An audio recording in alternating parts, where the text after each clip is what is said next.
Hi. It's me. It's Bridget. And I'm Lauren. And Hello. You're choosing to listen to Gateway Anime. I feel like I'm a late night radio host, and you're choosing to listen to Gateway Anime 107.3. Is that your sexy radio voice? Thanks for tuning in. I don't want to do it anymore.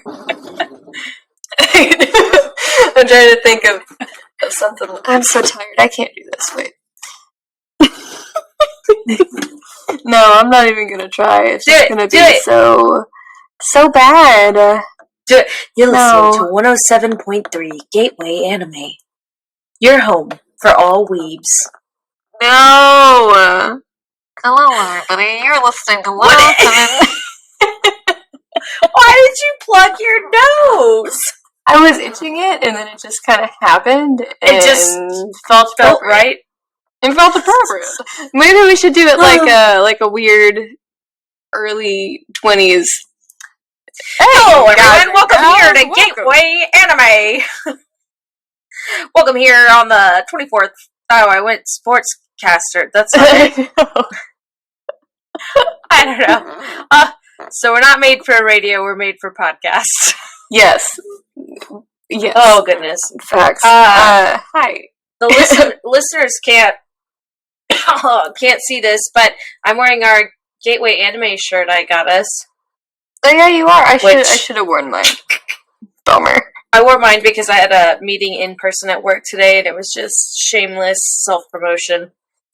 I love it. I had to re-meet the guest relations team, and was like, "Oh, what did I do recently? I just made this podcast. Here's our shirt." And I was like, "Wow, I'm really cheesy, but hey, like and subscribe. Yeah, you can." Do anything. That'd be great. Thank you. We're very tired. You can. Please follow us. I stayed up till 2 a.m. last night watching this anime and crying, so please help. Please help. And I stayed up till 2 a.m. because I have anxiety. And you just look at the clock and you're like, what time is that? And then you have to wake up at 8 a.m., which I know people are like, 8 a.m., that's not even... Well, it is for me. It is. I also got up at 8 a.m. today. I'm tired. Look at us. Huzzah. Look at us. I've had way too much caffeine today. I had a migraine today. That was fun. I drove in traffic in Austin for the first time in forever. That was less fun. Oh, no. There's a lot of dead deer on the side of the road on I-35. Not quite sure what's going on. In San Antonio and in Austin, because I've been in both cities the past 2 days. And I don't know if the deer know something they do that we don't know. It's The Happening. I don't know if you've ever watched that movie. In every horror movie, the animals know something before us, and apparently the deer, they're not leaving us a good sign right now on I-35. And I think deer are also just kind of dumb, so there's that. I do agree with that. I have seen many a deer. Well, once I was parked at a stop sign, like, right in my neighborhood, and a deer ran into the side of my car, and I was like, what the heck, man? Why? I wasn't moving!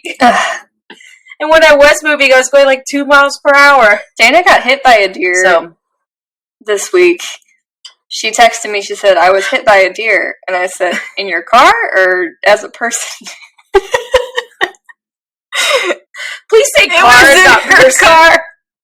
Okay. And then I told her she was Rory Gilmore, and I'm not sure if she got the reference, but she didn't ask about it, so.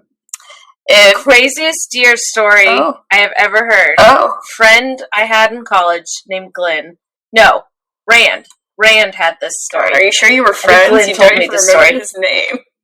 I know, I feel horrible. I don't think they listen to this. It's fine. Whatever. My friend Rand, he was known for riding his bike everywhere. Was riding his bike, and the car behind him hit a deer, launched the deer, and the deer hit Rand on his bike. What? And the guy got out and was like, what are the odds? And Rand was like, can you help me, please? Because he was all injured. Like, hit the deer, launched the deer in the air, and it perfectly landed on my friend. That's awful. I know. He's also, when he lived in New York, like, was riding his bike in the bike lane, and a taxi cab opened the door and took him out while he was riding his bike. Maybe he just shouldn't ride bikes. This guy. I don't think bikes like him very much. And he's like one of the sweetest guys you'll ever meet. He's so funny and awkward, and I was like, wow, man, your bike is like bad luck. But every time I hear about a deer hitting a person, I think of Rand. I haven't talked to him in years, but it's just like, what are the odds that that car would launch a deer and hit you? That's so sad. Poor guy. Yeah, that sucks. I hate that. I've never hit a deer. Hey, I don't think I have any fun deer stories. I hit a rabbit once on Easter. It was very sad. Oh, that's like a bad omen, I think, of some sort. Yeah. Maybe that's how you got your bad luck. You hit a bunny on Easter. That was many years ago. Well, I mean, I do have many years of bad luck. I mean, well, I had good luck today. I got a promotion. That was good. You did. I yelled at my brother. So that was something. Yeah. And I don't know. I'm just so tired. I love some good family drama. Yes. I'm so tired. We had bad luck at Six Flags. Yeah, we did. That's what we get. We went to Lauren and I went to Six Flags for a day, and we like got to the front of the line for a ride. It shut down. Shut down, and we waited like 30 minutes, and we got to ride it eventually, but I slammed the lap bar onto my knee, which has a beautiful bruise now. Thought so. Matches the bruise on my other knee. You bruised my arm. Like I hit... You bruised my arm because you were so afraid of that bus. I'm so sorry. I'm a very jumpy person, and Fright Fest was happening at Six Flags, and this bus, like, honks its horn randomly, and I'm not quite sure what my reaction was, but I, like, did the mom's seatbelt arm, where you swing your arm across someone's chest, like, to make sure they don't fly out of the car, but on a ledge. Sitting on a curb.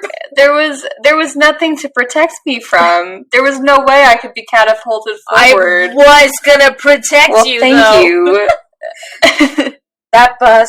Between the bus, the, like, rocket flash explosions in that show where I, like, flinched back like I had been shot in the chest every single time they went off. I was like, oh my gosh. And then the haunted house, which I got, like, overstimulated with sounds, and so I walked through the haunted house with my fingers plugged in my ear while Lauren had my backpack straps like horse reins. Like, I don't like haunted houses. Dragging me around. I was walking forward through a haunted house and was like, whoa, that was scary. And then all of a sudden I could tell when the scare actor would get Lauren again behind me, because all of a sudden I'd be walking forward and then flying back. I think Alyssa was telling them to get me because she knew I was really scared. Because, like, they would, like, skip you and come at me. Maybe. Like, we would walk. Oh, they got me. We would, like, walk by someone, and as we were walking by, they would do it behind me. Like, they would wait for you to go by so they could get me. And I know she was, like, pointing. She was being somehow, like, this is the one. She hates it. That would be an Alyssa thing to do. Somehow, yeah, like, I ended up being the leader of our group, being a huge scaredy cat. Well, I'm worse, apparently, so... Apparently you are worse. Not quite sure what happened there. And then Lauren would go in the second haunted house with me, so I had to go by myself. And so I held my own hand, like, just hand in hand, so that if I'm really scared, sometimes I'll swing, and I don't mean to swing at people, so I have to hold my own hand, so I don't... I just kind of, like, look like I'm doing, like, the Bravo, like, handshake. Literally last year, I had like, to steal her water bottle from her because she was about to, like, curb 2 years ago, this dude. And I was like, bro, don't do that. A person popped over around the corner, and I had my season pass water bottle, like, swung it up, and Lauren snagged it. And then the other one, the guy was in a ghillie suit and was laying on the ground, and super unsafe. It, like, came out of the grass at my feet, and I just lifted my leg up, and Laura just, from the depths of her stomach, yelled, "Do not curb stomp that man!" I'm sorry. Like, quickly run off before I hurt someone. Maybe that year was so much easier because I was paying attention to you. Just to you. I was like, can't let Bridget kill people. Can't do that. I've gotten better. I hold my own hand. And then when I was going through that second haunted house by myself, the guy, like, slammed the wall in front of my face, and it kind of spooked me a lot, but, it's a dude, and I'm super single, and I was like, oh. But then didn't know how to, like, react in the situation, and his hand was still on the wall in front of my face, and I, didn't know how to get out of this moment, because he was, staring at me, obviously trying to scare me, but I made it an awkward situation. And I just, limboed out from under his arm in the wall and walked away. And I was like, well, that was weird. I made that weird. I'm going to keep going. And then someone scared me, and I yelled in a very twang accent, clapped my hands, stomped my foot, shoot, dang! So, not quite sure what happens to me in haunted houses, but I have heard, shoot, dang! But I've heard from multiple people, I'm quite entertaining. It's an experience. I'm just a little bee. I don't like it. I'm a bee. I'm a bee. Are you gonna be up in the club? Getting tips. Doing whatever. Getting paper. No. Are you texting when we're podcasting? How my mom dare texts me. you? I have to. That's worse than texting if we're watching a movie. We're working. This is work. My mom texted me. She's in Nashville right now, so I had to answer her. She was like, "Have you heard of this print company?" And she's at the Hatch Show Print Studio, and I was like, "Yeah, I have. I've actually been there. They do awesome screen prints, and they've done screen prints for some really famous musicians. But they're out exploring Nashville. I don't think they went to the Grand Ole Opry. Maybe they were. There was concerts going on there, but they were doing a lot of really cool tours. They went to Studio B. My family loves Elvis. My great aunt is a huge Elvis fan. She saw him at Houston Rodeo one year and has a whole album to all the pictures she took from the stands of Elvis. You know that I love Elvis, right? An unironic amount. No, I did not. Elvis. My great-grandmother, who I was her favorite. I loved her, Mama. She was great. No, I was her favorite. Cap, she I was her favorite. Loved me and could care less about my brothers. Loved me. It was ridiculous. But she had an enormous Elvis collection. Everything in her little apartment was Elvis. All of it. She had, this Elvis phone connector where you plug the phone into it. And it's this doll that was, this big. And he wiggled his hips and sang to you when the phone rang. And it was so cool. But I took quite a bit of her Elvis collection, and I have a clock that is his top, and then his legs are separate, and his legs tick back and forward. I love Elvis. I didn't know you didn't know that. I've seen that clock. I did not. Well, my mom got to sit at the piano that Elvis sat at and wrote a bunch of his songs that he was obsessed with. That's awesome. In the studio. I'm jealous. I am jealous. Your unironic love for Elvis. I really love Elvis. Everything's going to be much more genuine tonight because I am literally exhausted. So I apologize in advance. I like that. No filter. None. No filter. I love Elvis. He's good. He's good. R.I.P. Cool. Well, on that note, let's talk about anime? Question mark? Question mark? I don't know if that was a good it's segue. Good. I liked it. But I'm ready. We'll work on it. So, if you don't know, we're watching Fullmetal Alchemist Brotherhood. If you're this far in the podcast and you don't know that, maybe go back. You need to go back a few episodes because you missed something. This episode is covering episodes, if I say episode one more time, 21 through 24 of the show, which means we're pretty much at the halfway point. Almost. Next episode will be halfway. Really? Oh, shit, no, we won't. Episodes. It's 64. I was your math is wrong. Oh, no! So I can't do math. 2 episodes ago where both me and Bridget almost failed math in high school. So please forgive her. We're tired. Well, oh man. So I was breaking it up into thirds. Yeah. I don't know. I was like, 2, 4, 6. So we're halfway there because we've hit 2. And I was like, what was that logic? What was that thought process? You were living on a prayer. We're halfway there. We're not. Sorry, Bon Jovi. We're a third of the way there. It doesn't flow as well. No, not as satisfying. I can't believe I was so excited. We're like, we're halfway. No, we're a third. We're a third. So anyway, episode 21, Advance of the Fool. Here's your Netflix summary, kids. Yeah. Hoping to learn more about the homunculi. There you go, kids. It's homunculi, not homunculuses. Homunculi! Ed and Al devise a risky strategy to lure the creatures out of hiding. Bam, bam, bam. That's a pretty good summary. I will say, when I started this episode last night, I had been watching JoJo's Bizarre Adventure before, and I watched that in the dub.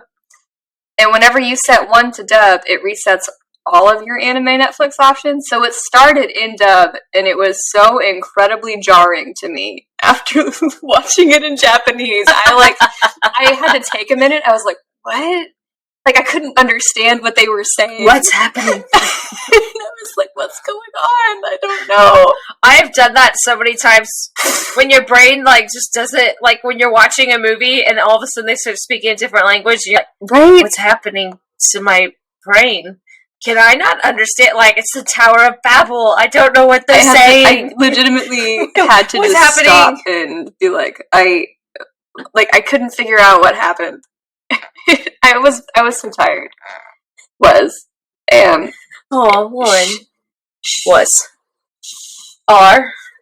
Anyway, that's it. Please continue. Okay. Oh my god, okay. Here we go. Advance of the Fool. So we start out in the hospital, and guess what? Havoc is alive! And paralyzed! I've written him off as dead. So sad. It is sad. So Mustang and Havoc are in the hospital. Havoc is paralyzed. We don't realize that at first until he yells, the lower half of my body doesn't work, and I was like, oh, I was so happy you were alive, and now I'm sad again. Yeah, that was sad. So then we also pan over to the 7 deadly sins, and they're really mad because Lust is dead. And they maybe want to use... They say something about a portal again. So we don't really know what that means. And then they start talking about Father, but then it pans to a clip of Daddy Elric, which is real sketchy. Real sketchy. We haven't really seen what Father looks like. We just see, glimpses of him. But that was weird. That was weird. Okay. Weird. Al is worried that his body is rotting. How relatable. Al is the most relatable person in this fic, and he's not even a real person. To you? Anime. He's the most relatable person in this anime. He's not even a person. Lauren's other side job is showing. It's the first day of November. It's NaNoWriMo. I have to write 1,500 words today. Do you know what NaNoWriMo is? Good luck with that. It's Novel November. That is not... Anyway. Oh, okay. I was like, NaNoWriMo, not Nanu. Yes. Al's worried his body's rotting, and I laughed really hard because they animated, his censored face. They do a cutscene to what his body could look like, and then they censor it because it's just, supposed to be a rotting corpse. And I was like, oh, thanks, man. And then... They're thinking that maybe their souls were entangled in the truth, because remember, we see Ed's arm and leg on the truth at one point. And Ed is supplying the nutrients to Al's body, and that's why he sleeps so much. And, get it? This is what he says. And why he's so short. And everybody's like, he said it. He's facing reality. And I was like, no, oh, boy.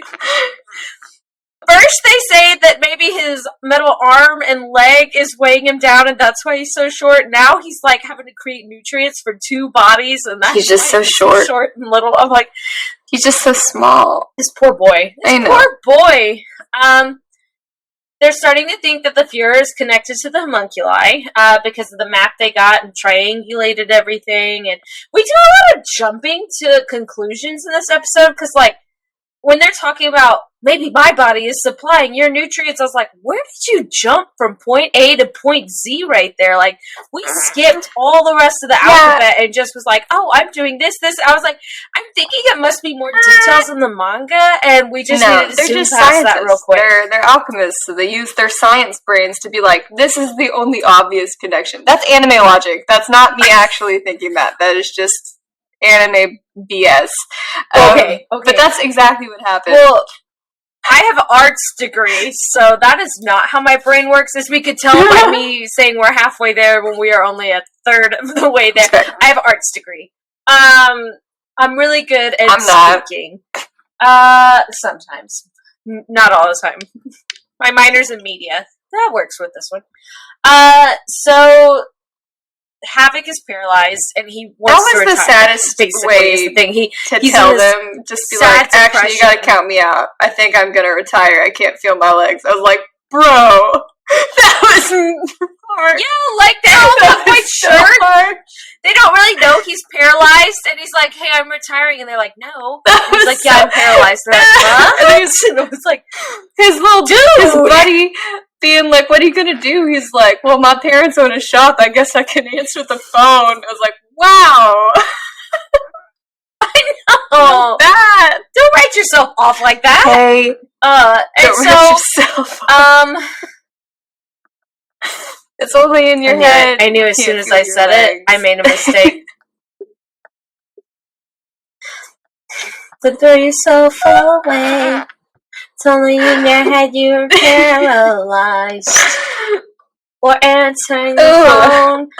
We're getting flagged. I'm dying.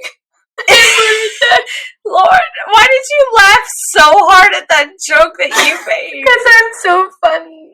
I'm so tired. Okay. I just realized I've been squinting at my notes instead of just putting on my glasses like a normal person. I changed the font bigger 3 times instead of just putting on my glasses. That's called aging for you kids. Alright, here we go. The coroner, we find out, was in on the whole Ross plot. He was in on lots of stuff. And that he's been on their side. Yeah, like, he's been Mustang's, like, secret. So we now know that he didn't kill as many people as everyone thinks he did. No, he still says not he killed a lot of people, and that's why they really knew each other. Because he says that you're a murderer, but you're not as much at some point in this he had had a change of something, and he's not like the crazy killer that we thought he was. In the words of Jake Peralta, cool motive, okay, still murder, bro. I'm done talking to you. Do this podcast by yourself. I quit. No more. Just let me quote Brooklyn Nine-Nine.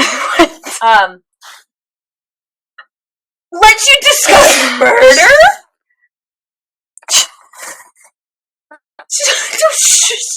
Anyway, moving on. Ed gives them the name of Dr. Marco for Havoc because he's a medical doctor, but he also has a Philosopher's Stone, which we saw with Armstrong when they were on their way to Ed and Al's house, and they didn't take away his Philosopher's Stone because he kind of stopped doing alchemy and was just doing good for the people, trying to calm his guilt of all the people he killed in the war. The sins are looking. If you haven't picked up on it, I'm referring to gluttony, envy, and all of them as the sins because it's just so much easier than saying homunculi. And we don't really know homunculi, all of the details of it. So, the Sins. It's also a good band name. The Sins are looking for those who have opened the actual truth portal and made it out alive. Which, as of right now, we only know 3 people that have done that. But Future, if Ed that's now. the case, then why is Roy a suitable person? Maybe he's done it too. Ooh. I hate how long I just said suitable. Lauren, put that down. Put that down on your list of great questions for us to think about at the end of the episode. Great questions. That's how tired I am, guys. Well, we're writing one now. Write it down. Everybody get your pens out. We're going to review this at the end. There'll be a pop quiz. Question number 1. Why is Roy and Marco a good candidate for sacrifice if we don't know if they've opened the truth portal? Have they before? Food for thought. So, Scar's back in Central, we find out, and he's killing alchemists again. Seems to be his favorite pastime. And he's just basically wreaking havoc. And so Ed now realized they need to do something about that. I wrote down this quote that Ed said to Al about Winry. He said, "I couldn't stand to be the one to make her cry again." I wrote down a quote that Alphonse said to Ed, and it was just, brother, your soul. No, that's like in a little bit. First Ling pops in the window and says, Al goes, "Why don't we lock the windows?" And so they make this plan to try and catch a homunculi. They realize Scar's back in here. And so Winry's going to go back home. And then Ed goes, "Actually, if I'm going to fight Scar, the last time I fought Scar, I got all messed up. Winry, why don't you stay here in case my arm gets destroyed?" And then it just pans to Winry with a bloody wrench. And, like, Ed cartoonishly drawn on the ground, like, dying. And his soul, like, comes out of his mouth. And Al goes, "Brother, your soul." I wrote it down. "Oh, I've got your soul, brother. I've got your soul." And, like, grabs it like a balloon floating away, shoves it back into Ed, and then they're both drawn like little puppy dogs, like, cowering in a corner while Winry's got a blood-dripping wrench. I have those GIFs saved on my phone because I laughed so hard at, "I've got your soul, brother." They're so dumb. I love them. So they're beautiful. So then they're trying to look in on Dr. Marco. They go to his place, and I forgot that, like, we presumed that Dr. Marco is dead because the last time we saw him, Lust opened the door and, like, we didn't see what happened after that, but, you know, Lust is a notorious killer. Havoc wants Mustang to move on and leave him to retire and be. It's just a really depressing thing whenever we see Havoc. Finally, Mustang gives in, but says, like, "I'm coming back. I've got to move on because I have to complete this promise I made to Maze, but you're not done." Like, very threateningly is like, "No. I'm going to let you be for a little bit. I'm going to let you heal from this. You're not done." And this then is the moment that Mustang went from Mustang to being Daddy Mustang. Daddy Mustang. No, we don't have enough. I also... we never have enough. Right? Daddies last a lifetime. Wait for the mommies. The mommies Daddy, will come sorry. eventually. Daddy, yes. Sorry. Daddy, sorry. So Marco's not dead, which is cool. Good job. Wait, Marco, Lauren, what? Spoilers. Mustang said that he was captured in this episode. He doesn't say that he was dead. We know he's alive because he was captured. He does, I swear to God. He says that in the... He said he was captured. Not. I will prove it to you, not right now because we're recording, but I swear to God he says it. Maybe he just says it in the sub, but it's there. But, okay. Well, we don't know that yet. Well, we do, because he says it. Okay. So, Havoc wants Mustang to move on, and I really laughed at the animation of Ed doing random good citizen alchemy around the town to try and catch the attention of Scar. And Mustang comes out. It doesn't really know their plan that they have to get the homunculi out by using Scar, trying to kill them, and this whole intricate, obviously no care for the safety of their own lives. And Mustang drives up in his car and says, "Get in." And it cuts to the next scene of him going, on second thought, "Get out," because it just shows them all in the car, like, squished and pressed against the walls, because poor Al is just, like, kindly sitting there and in his giant armor body, squishing everyone. And it's adorable. And then it just is Mustang and Ed fighting, and that animation is always my favorite of them, like, the ridiculous fighting faces they have.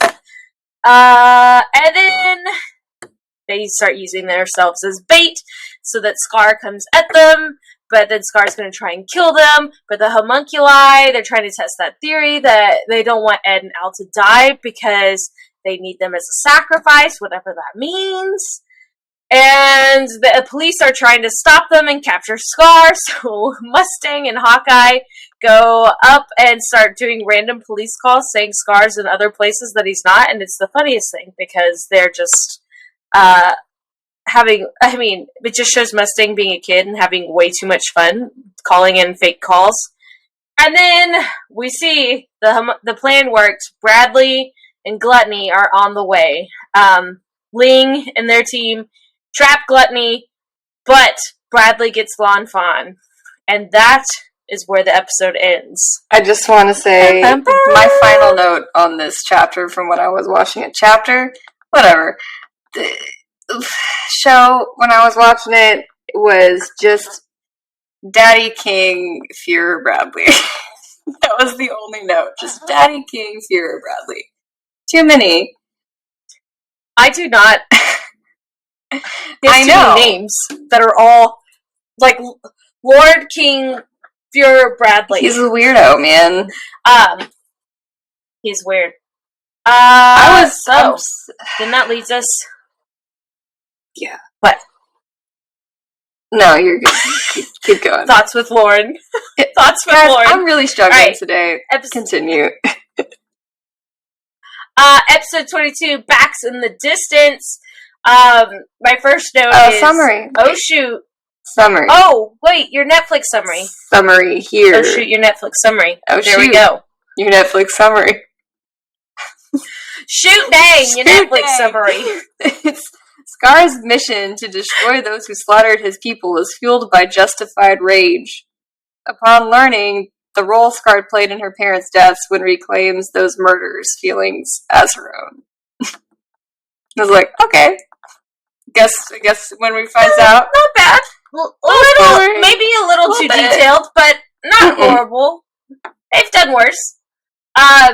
So my first note, oh shoot, Ling is skilled in combat. And this is like the first time we really get to see it. Because we've seen him do defensive avoidance, and he's good at that, but he's actually good at combat. And cuts Gluttony's head off. Like, bam! I've always been in love with Ling. I'm ready for it. I finally got a soft spot for him when I realized how young he was, and I was like, okay. And this episode really makes me like Ling a lot too, because he has this great scene with Bradley. I was great. So proud of him. I honestly. Oh, it's my next note. It's Ling lectures Bradley about being a king is servanthood to their people. Like, he talks about like the ebb and flow of being a ruler. And it's not just like people serve you, you're the servant to your people. And so he's criticizing Bradley for being a horrible leader. And I was like, look at this kid. What did he say that was so good? I didn't write down the quote and I hate myself for it, but he's like, your name might be king, but you'll like never be king. Like, be king. I don't remember. Yeah, he said something along those lines. And I was like, wow. It's so basically good. Like when Loki tells Thanos, you'll never be so good. And it was like, yes. Ling was wonderful. Swear to her. Lauren, no! I'm tired. Oh. Alright, mark down this time. I have to write down times now.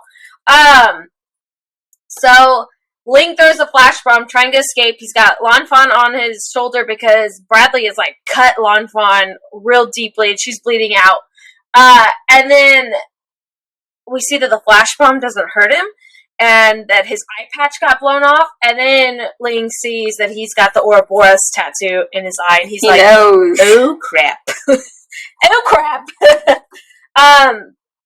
So then we cut to Winry. Winry is dreaming about when her parents left.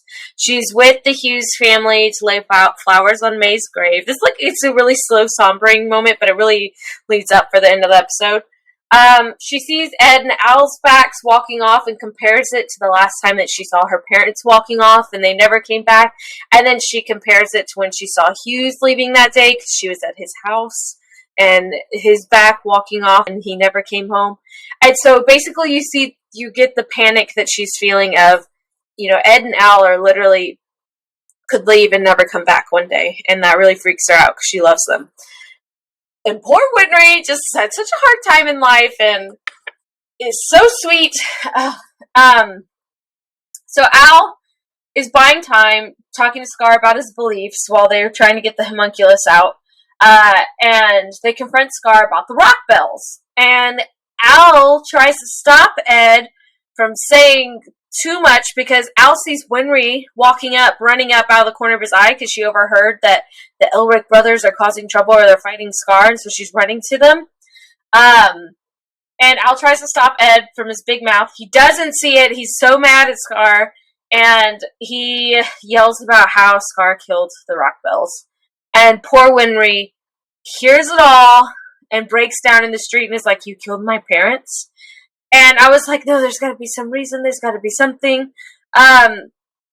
Winry grabs a gun and points it at Scar. And so Scar admits that he did kill them. And then we get this flashback, which is like our first actual glimpse at the war. We've never really seen the war. We've heard it talked about. We've seen like the shadows of that little kid crying. And, we know how it started. We know all the horrible things about it. But we've never actually seen clips of it in the show. And they really went at it in this one. So we flash back to Scar and his brother during the war. His brother's right arm tattoos deconstructs, and his left arm tattoos reconstructs. He studied alchemy with a touch of his own knowledge in it. They think Scar's brother's alchemy is the only way they can survive against the state alchemists that are attacking their city, because we're looking at the perspective of Scar and Ishval right now. Scar doesn't like the bloodthirstiness that alchemy brings. He doesn't like that study at all. He kind of criticizes his brother for it because he's like, it's just murder. It's too much power. And we see that the state alchemists were building walls up and then cornering people into them and making them fall in trenches in the ground and then just killing them. It was a very, we've talked about how German Nazi-ish the show is, but it was very much like when we read about the Holocaust. Well, they really tried to portray it like that too, because even in the way that it was colored, all of their eyes were bright blue, and most of them were blonde. And I mean, it's definitely alluding to that. I think it was really cool how they did it too. It was sad. It was hecka sad. It was very sad. Yeah. And so Scar's brother gives him his book of all of his notes for his studies of alchemy because he wants them to survive, and he thinks that Scar is most likely to survive out of all of them.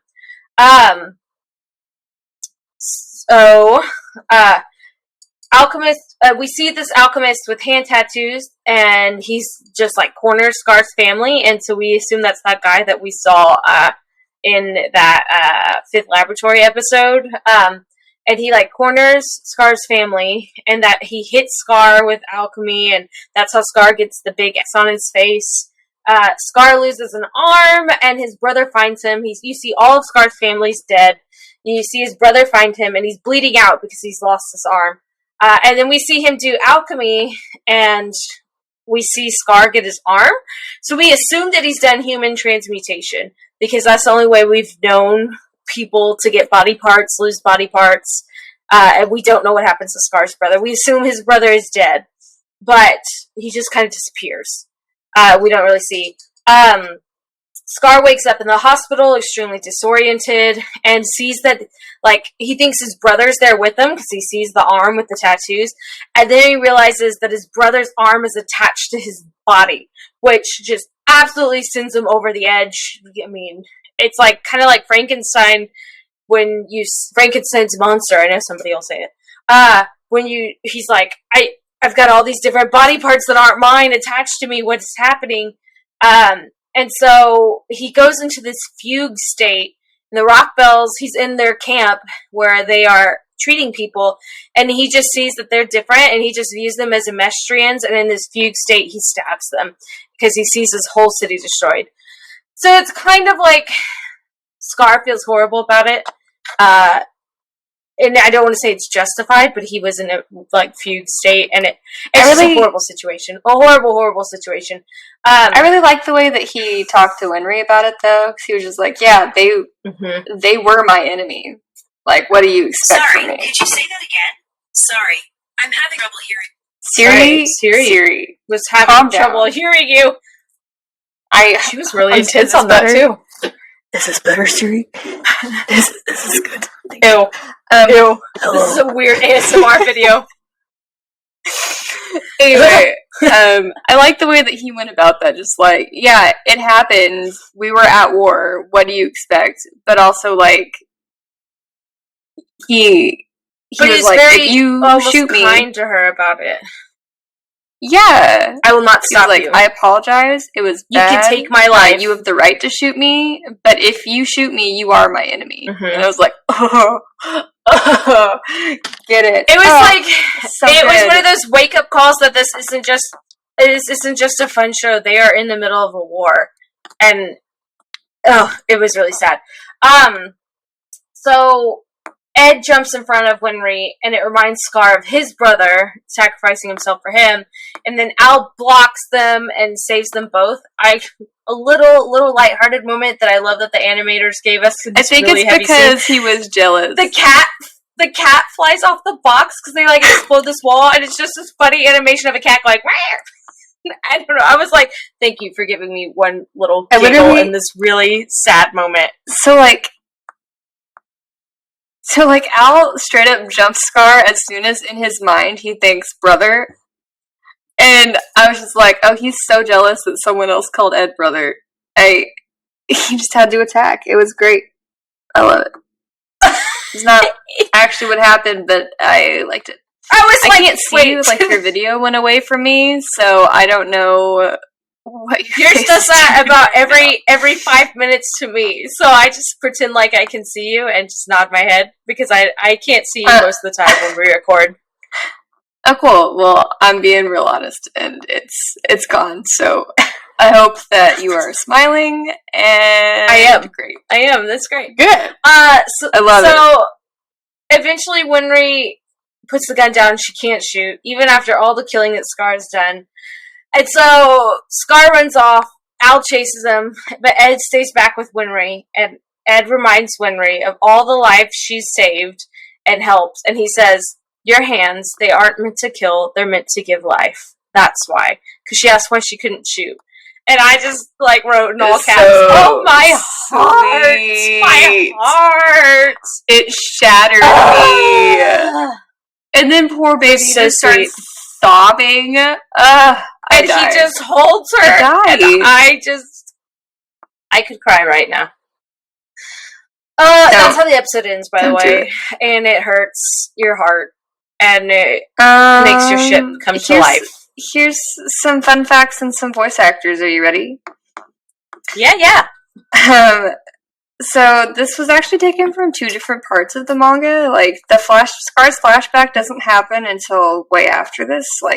This story part happens in chapters 46 and 47, but the flashback doesn't happen until 60 and 61. So they meshed those together. Oh, okay. That's a big jump. It is a big jump. But it worked. It did good.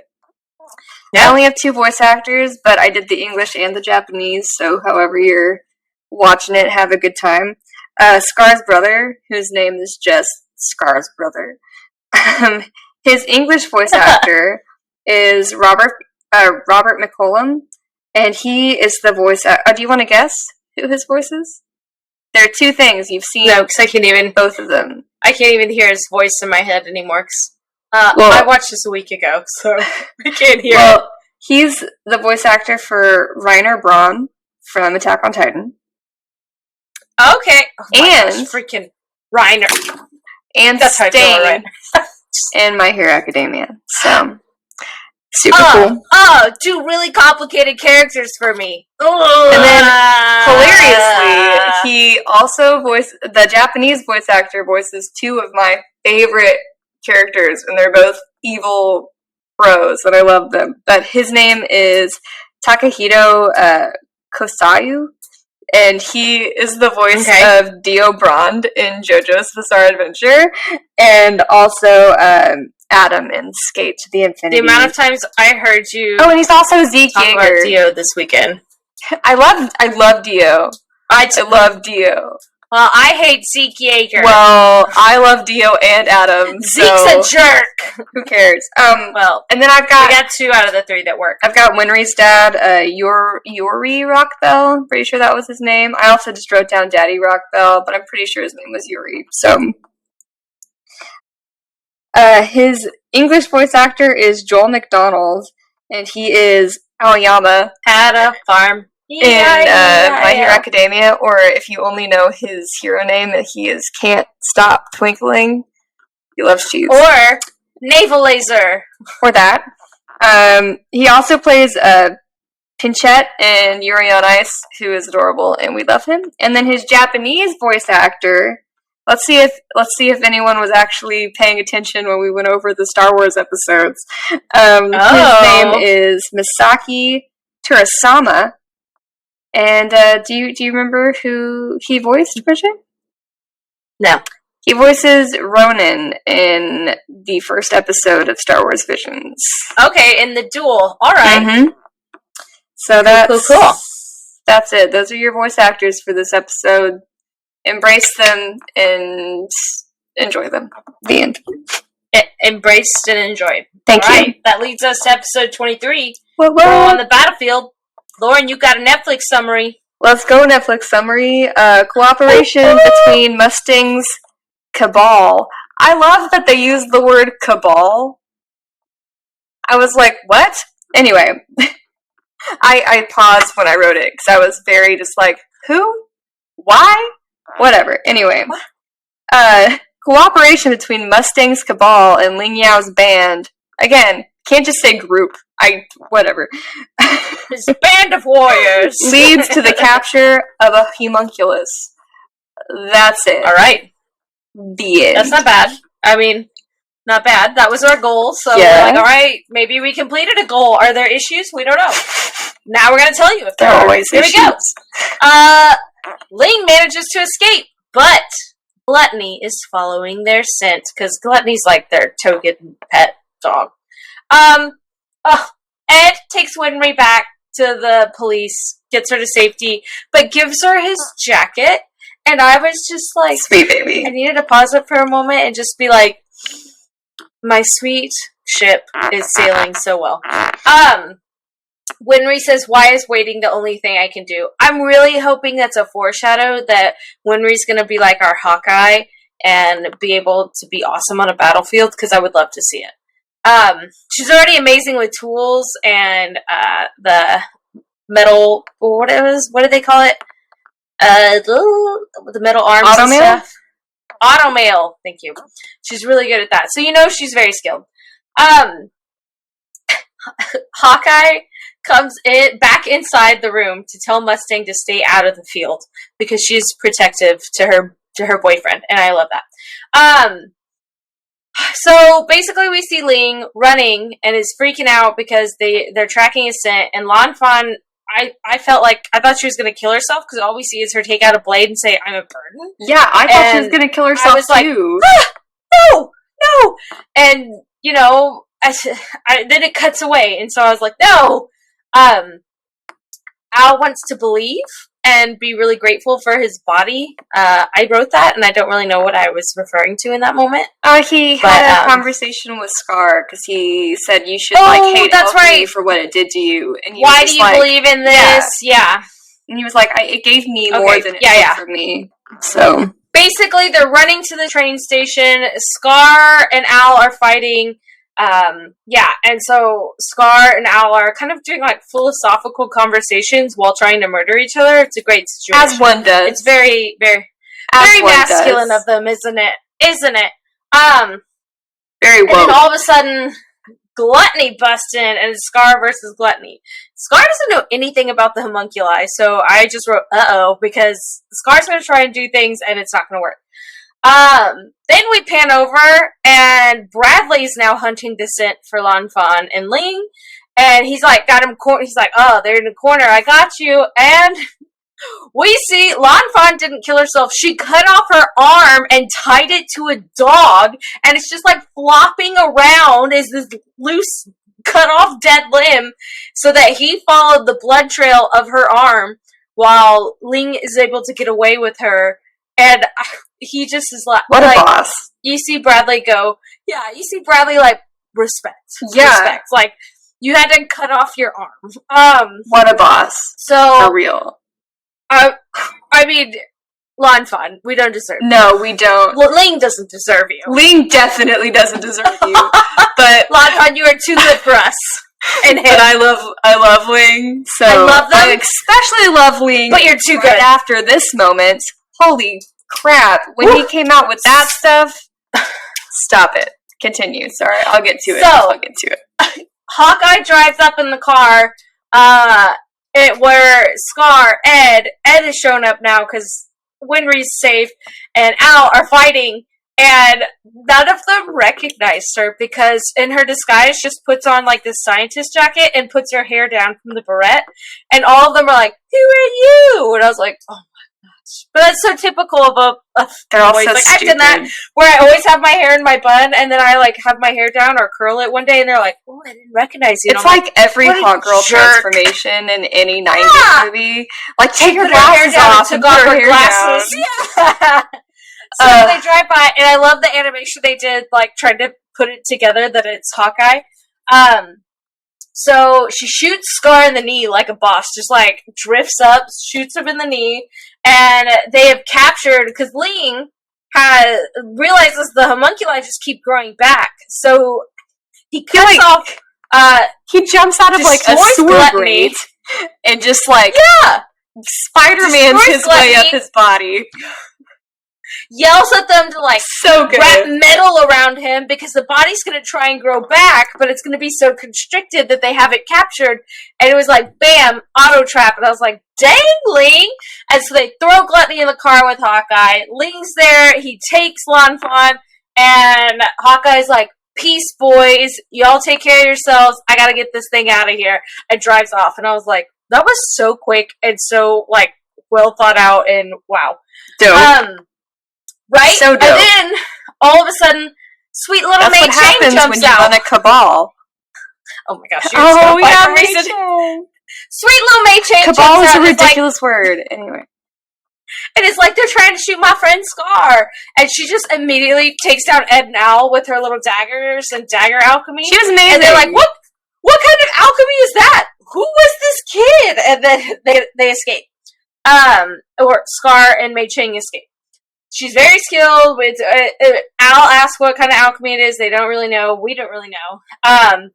Then we pan back over. Hawkeye's driving like mad woman across the city.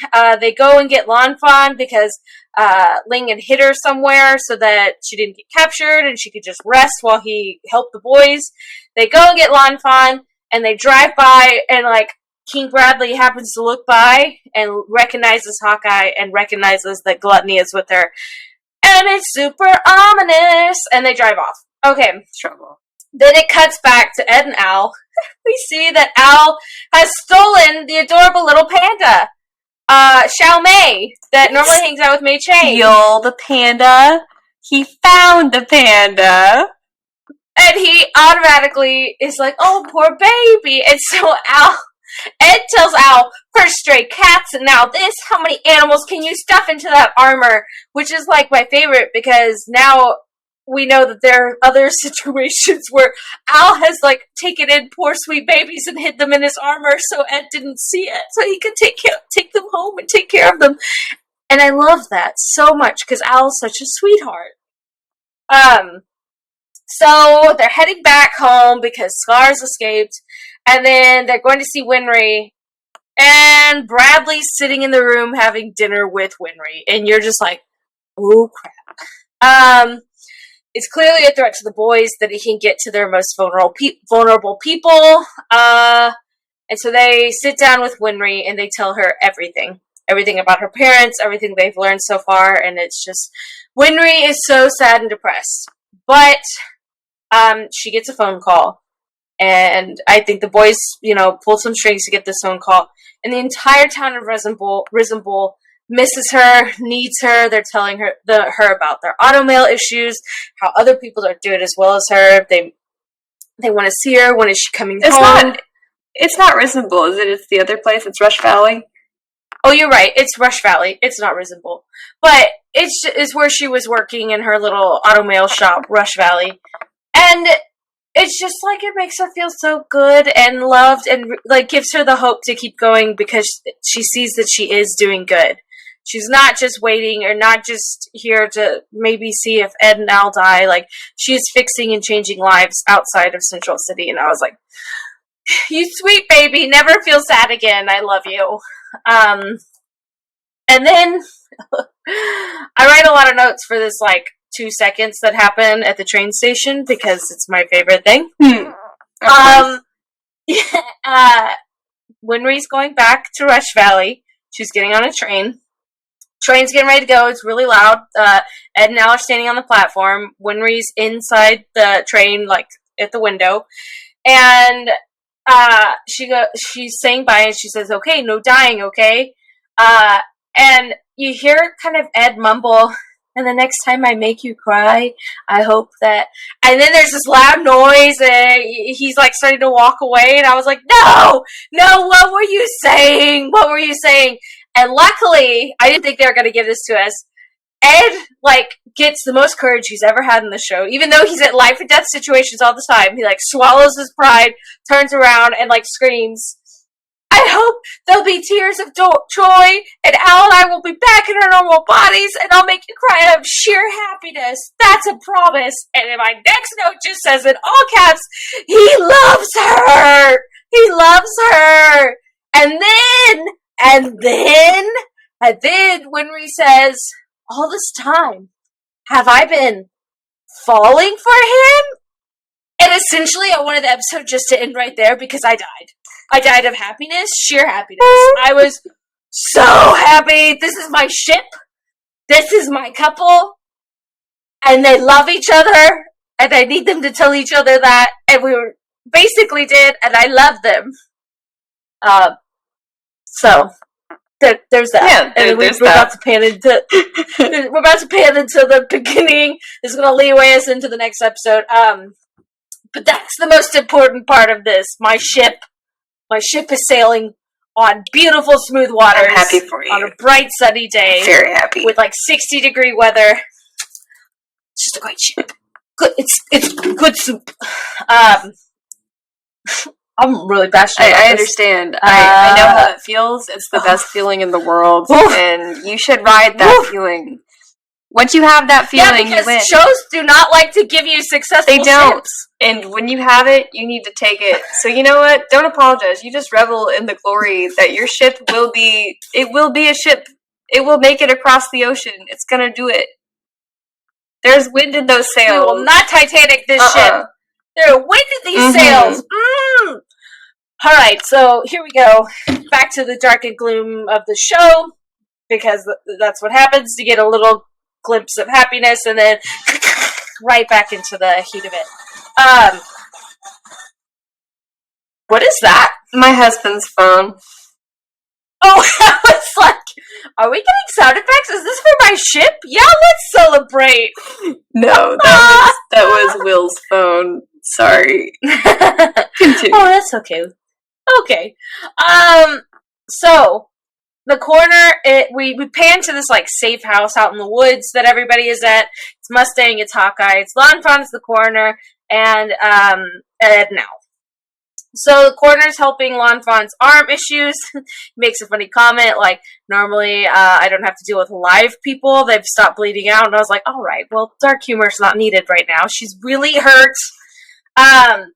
Poor Ling is in a corner waiting. Ridden, yeah. Because Lanfon did all this for him and he's she deserves so much more.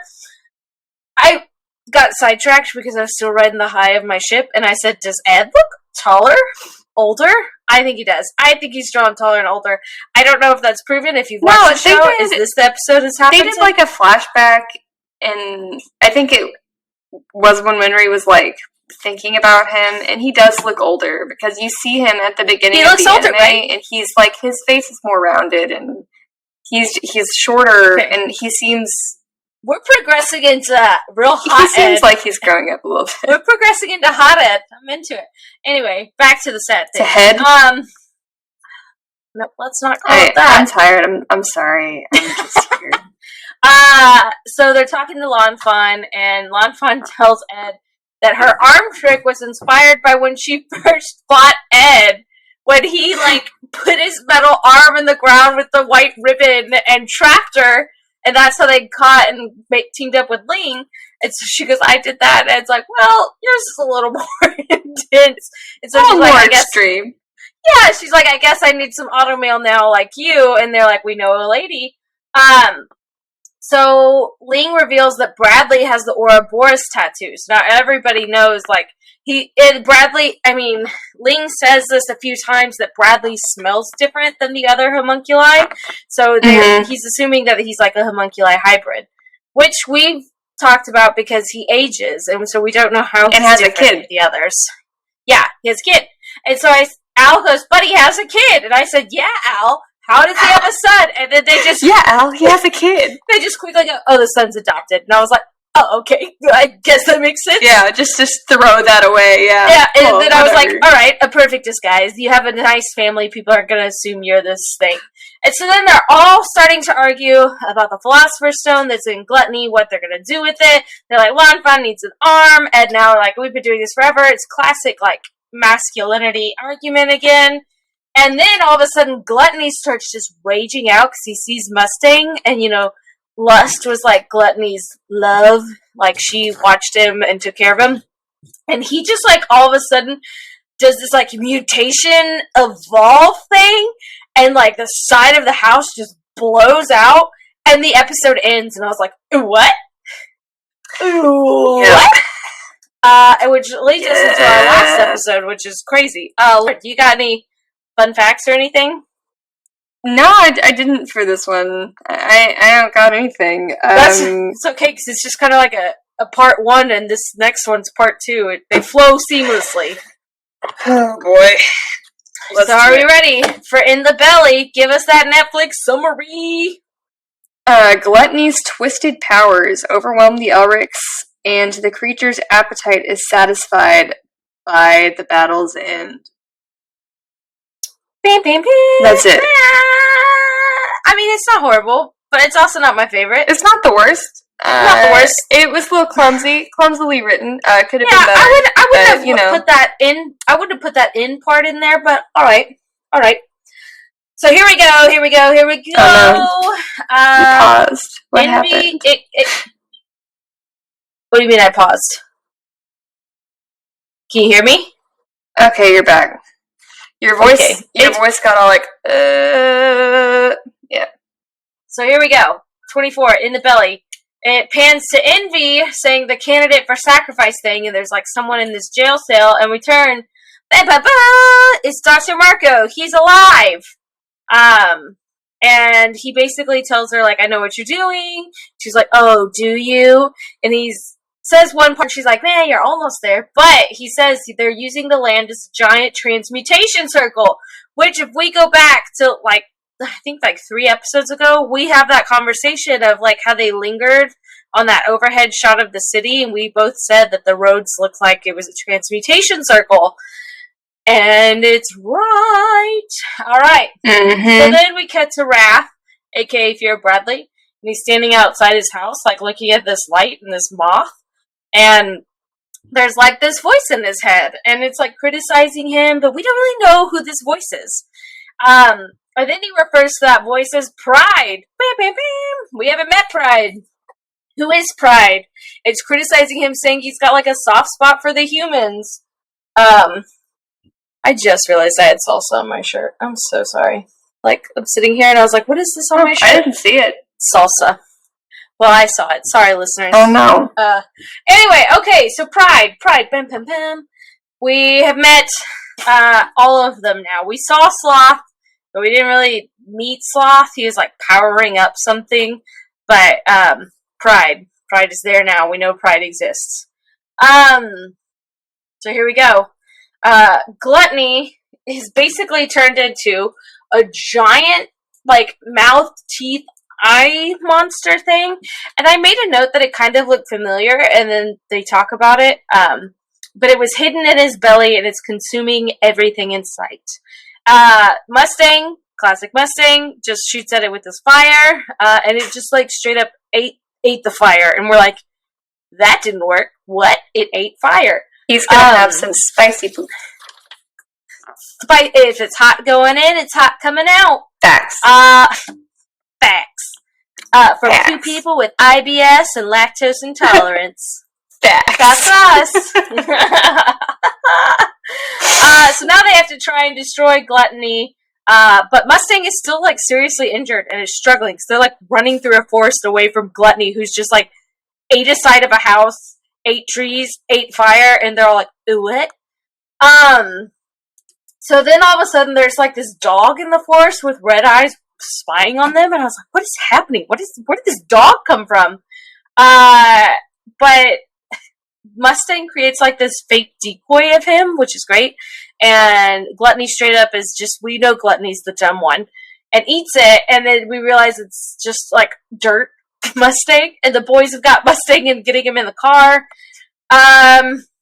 And so Ling, Ed, and Al stay behind while they send Mustang, Marco, and Lanfan off with Hawkeye to be safe.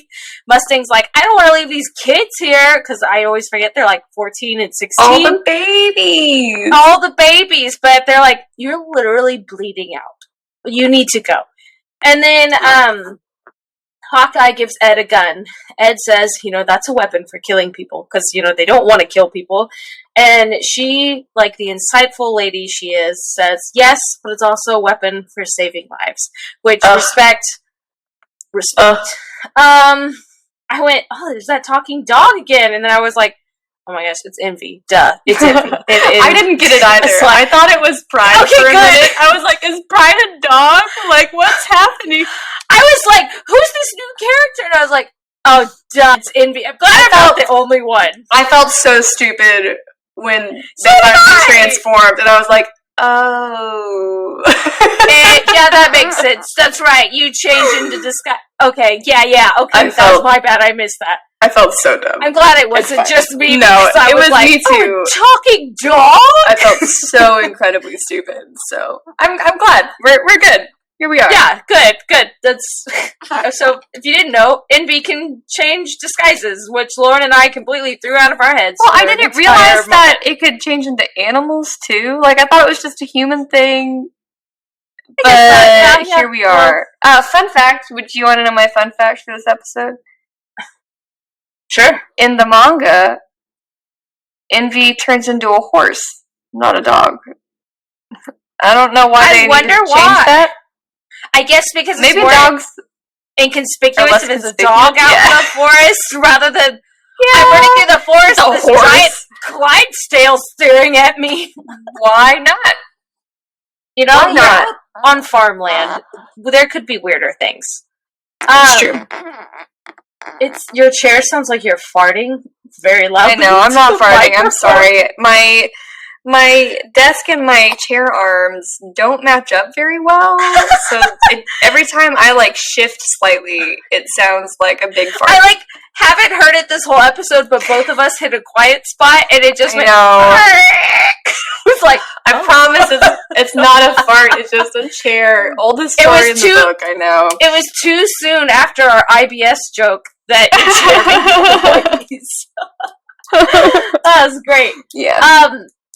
So they believe that the homunculus really can't get Ed and Al. So they go after Gluttony, because Gluttony's still eating everything in sight. And they're like, all right, Gluttony, we're going to make you chase us this way.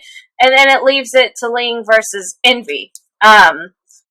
So in the beginning of that battle, which, I mean, great Battle of the Wits, because we see that Ling is actually a really skilled warrior. It cuts over, and we're watching the Fuhrer's family dinner.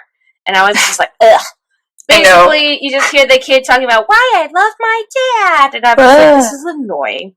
He's like writing his kindergarten essay about my dad's the coolest and he's just so great. And now, bleh. Anyway, cut back over to the fighting. Can we just say the Fuhrer was like, hey, that was good. He didn't say, like, thank you. He wasn't, like, anything. He was just like, hey, yeah, good Let's paper. be real. That was a typical dad answer, though. Was it? Dad, I learned this cool thing and blah, blah, blah. That's nice. All right. I'm going to go back in my room. You're right. You're right. My bad. I was like, it was pretty on par for a dad response. You're right. So we cut back to the fighting. And I really love that Ling's not afraid to fight dirty because it's Envy. It's a homunculus, and clearly they are going to have the upper hand. And so Ling kicks sand in their eye, and I was like, "Haha, pocket sand!" King of the hill, pocket sand. Oh yes, I love that. It was great. That is a good form of self-defense. Everyone, take note. Pocket sand. Have some pocket sand. My second note was, why does Gluttony sound like Pooh Bear sometimes? Right? Okay, so I watched part of this episode in English too because at this point I was just getting so tired that I could not. So I switched over intending to watch this full episode in English. I got like a third of the way through and I could not stand Gluttony's voice, so I switched back and I was like, whatever. And I watched it on my computer instead so I could read it better. I was like, I can't do it. In the dub, so bad. In the dub, Pooh Bear sounds like, Gluttony Gluttony sounds like Pooh Bear. No. Oh my goodness. Oh no. Ooh, in the Japanese, his voice is a little higher pitch. So it's actually more of like this like strange kind of whine. It's more childish. So it's much easier to stomach, no pun intended. It's good. But yeah, I literally stopped watching it because of Gluttony's voice. I was like, I cannot. It's interesting. No offense to that voice actor, okay. Whoever you are. I just don't care. They do a great job matching the brain cells. Mm-hmm. Okay, so then all of a sudden, Gluttony's little eye thingy portal goes crazy again and is going to get Ling, and Ed jumps in front of it because Ed and Al run back, and all of a sudden Al's hand's gone, Envy's gone. Actually, and Envy was like split. We in hear half. that. Yeah, Envy I assumed was dead, and then Gluttony has swallowed Ed and Ling, and I'm like, ugh! And it just, like, that's it. Cuts away. We don't go back to that scene. And then it goes to it's happy little ending song. Oh wait, no, there was something else. No, it doesn't. We get a little more. Okay. Because that's what I texted you. What a cliffhanger! I'm so mad. But it cuts over to another horrible cliffhanger. Mustang being guilt-ridden about leaving kids in the battlefield. Oh, right. And he makes Hawkeye stay outside, and he's going to go inside and talk to this general he had heard about. And he tells Hawkeye, like, you have to stay here if I don't come back so you can get away. And she's like, that's not going to work. He goes, fine, stay here, and if I don't come back, then you can come in. She's like, fine. And so he looks at her and goes, you're a stubborn one. And she goes, yes, but you already knew that, sir. And I was like, oh, second ship is going real well. Not as smooth as the first one, but going real well. So Mustang's trying to see who he can trust. And so he goes to this one general, and this general's like, yeah, and brings him into this tea. And it's a trap. It's a trap. It's all these leaders. We assume they know everything. It's all Bradley's underlings. And he's like, Bradley's a homunculus, and he's like, oh yeah, am I? And he walks out of the shadows, and he's like, tell me about this homunculus thing. And then it cuts away, knowing that Mustang is stuck in this room with Bradley and all these people who we presume are evil also, from the discussions they were having. And then it cuts to Ed. Ed is in this dark place, there's blood all over the floor, and debris, and fire, and it looks like whatever else Gluttony ate that night. And then he's like, where am I? And the episode ends. And I was like, We just got like 3 cliffhangers and I'm upset. I don't know if Ling's alive. I don't know where Ed is. I don't know what's happening with Mustang. Al's still out there in the forest with no hand with Gluttony. And that's how this episode ends. It was a lot. And that's our 4 episodes. It was too much. I feel like everything... And that's what I texted Lauren. Everything was leading up to was just... It all just really hit its head in this episode. And it was so intense. Yeah. Absolutely. So intense. Yeah. Well, so questions that we need to remember. There's one. We said one earlier. Yeah, I only wrote one down. It's, why are Roy and Marco good candidates for sacrifice if they haven't seen the truth? Yes. Or have they seen the truth? Yep. Have they seen the truth and we just don't know? Also, are Ed and Al connected through the truth? Yeah, are their bodies connected? Is Ed feeding Al's body? And then, where is Ed? Yeah, where's Ed? Where? Is Ling alive? Is Ling alive? Number 1. My favorite character. Is Ling alive? I don't know what happened here. Is Ling alive? Can Envy regenerate? Like, Gluttony just ate half of them. Yeah. Because we know they can regenerate, but, like, I don't know where they are. So, if they're, like, in 2 different places, can they regenerate? I don't know. But yeah. And then who is Pride? Who's Pride? Because the Fuhrer was talking to Pride. And also, why were, when the Sin's talking about father, it showed an image of Daddy Elric? Oh, there you go. That's a good question. Oh, another one. Most important question. Why can't a horse be native to the woods?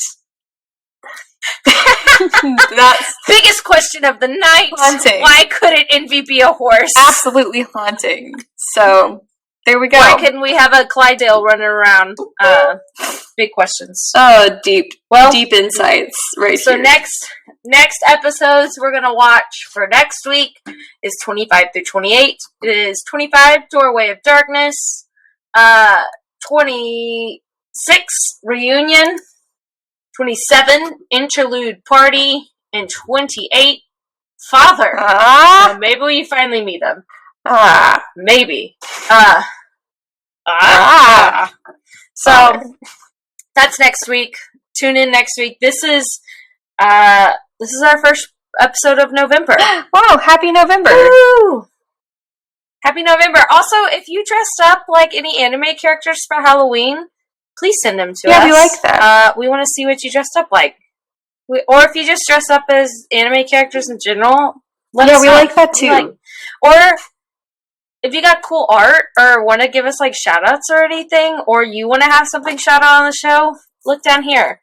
That's Gateway Anime Podcast at gmail.com. Look at that. Look. Right there. See, look at that. See, look. I check it every day. It's just you can also put it on our social. So. Hey, we got one today of a billing notice. I saw that. I was like, oh, Lauren didn't cancel that. I forgot. Yeah, I'm gonna do that tonight, probably. Yeah, you should do that tonight. You can also tweet us at Gateway Anime Pod.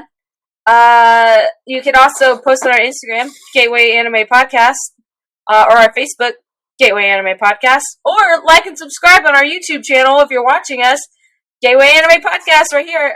We can't have a specific URL yet because we're not we're still a baby channel and we don't have enough followers. So that's your job. Yeah, it's your job, world. Give us some followers. Get to work. Jeez. Get to work. Tell your friends. Tell your friends about us.